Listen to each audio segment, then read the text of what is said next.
Work will continue at Highway 100 and Edgewood Road in Cedar Rapids for months. What that means for your commute. And for the first time in 50 years, a Vietnam War veteran group traveled from all across the country for an emotional Eastern Iowa reunion. Still have a difficult time. I'm not really ready to let her go. In 1 year after an Iowa teen was kidnapped and killed on her way home from school, her parents explain how they're making sure what happened to Kathleen doesn't happen again.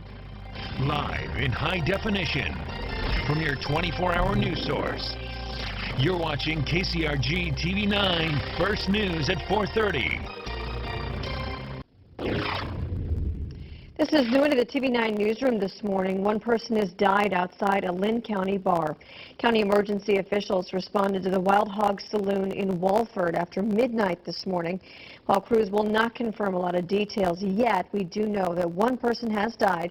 We're working with authorities to learn who that person is and how they were killed. Authorities also haven't said if they've taken anyone into custody. Stay with TV 9 throughout the day for more updates. It's now been more than a year since a 15-year-old Central Iowa girl and her friend stopped to talk to a man in a pickup truck on their way home from school.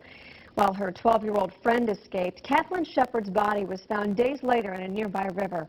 Now her family is trying to keep other kids safe. Every once in a while I just think, she's never going to, graduate from high school, go to college. Family and friends are preparing to say goodbye to a Cedar Rapids teen who was swept into a storm sewer Monday night. Visitation for 17-year-old Logan Blake will be tomorrow with his funeral on Saturday. Blake would have been a senior at Washington High School this fall. During a vigil in his memory last night, friends described Blake as cheerful, saying he always had a smile on his face. I've been crying for 2 days, 3 days, haven't slept, and I'm tired of it. He's always smiling. He wants us to smile. He doesn't want to cry. Emergency evacuations are already underway in the Iowa City area, where floodwater is covering roads and surrounding homes. TV 9's Heather Hobbs joins us live in Johnson County this morning. And Heather, everyone there is preparing for the worst. They really are, Nicole. The Army Corps of Engineers has its eye on the reservoir, watching the water as it gets closer and closer to the top of the emergency spillway. If that water goes over the spillway, major flooding follows.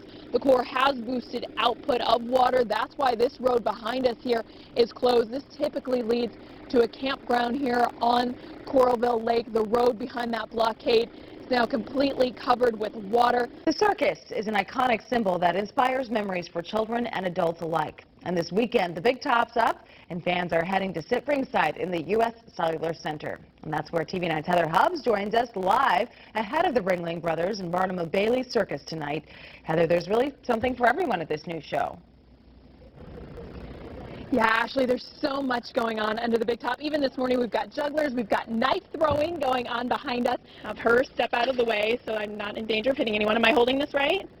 Like that, like that. Okay, like this, that. Okay, Good. Ready? Good. And